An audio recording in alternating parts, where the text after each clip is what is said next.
Netflix did not invent the internet or the movie or the television, yet its rise from a late fee-hating DVD company to a global giant worth $190 billion is one of the most stunning pivots in business history.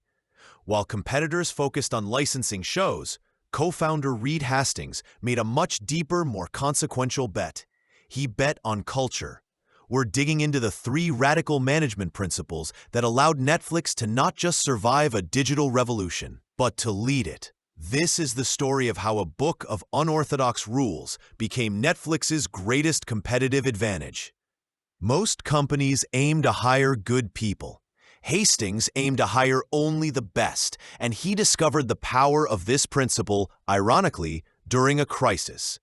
During the dot-com crash in the early 2000s, Netflix had to lay off a third of its workforce. The surprise? Morale and productivity soared among the remaining employees. They were now surrounded only by high performers.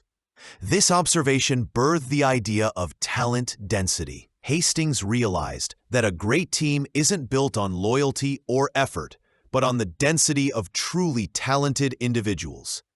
Working alongside A players makes the job itself more exciting, faster, and more efficient. Key takeaway: the single best thing you can do for your employees is to have a company with only high performers. It creates an atmosphere of innovation where process and rules become less necessary. To maintain this high talent density, Netflix implements 2 controversial policies. First, they pay top of market. If an employee can make more elsewhere, they will match or beat it. This keeps the A players focused on work, not on searching for a better salary. Second is the keeper test. Managers must regularly ask themselves one hard question about every team member. If this person told me they were leaving, would I fight hard to keep them? If the answer is anything less than a resounding yes, the employee is given a generous severance package, sometimes called adequate performance gets a generous severance. While harsh, this policy ensures mediocrity is never tolerated. The trade-off is performance over comfort.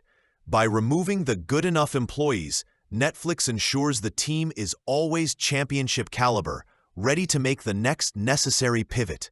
With a team of only A players, Hastings realized he could ditch the rules.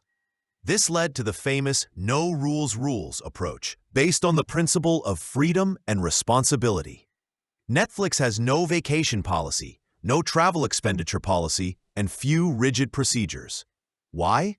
Because if you only hire responsible, high-talent adults, you should trust them to make decisions in the company's best interest. Instead of control, telling people what they can and cannot do, managers must provide context, explaining the company's overall strategy and goals. The genius of this is agility.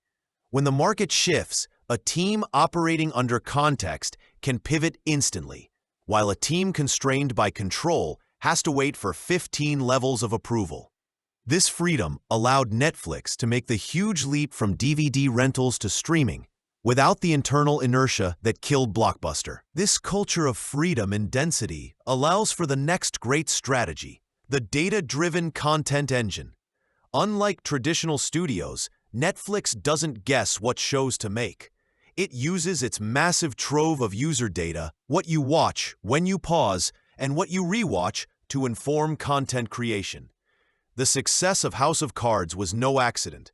Netflix knew the audience for Kevin Spacey, the popularity of the BBC's political thriller, and the binge-watching habits of David Fincher fans.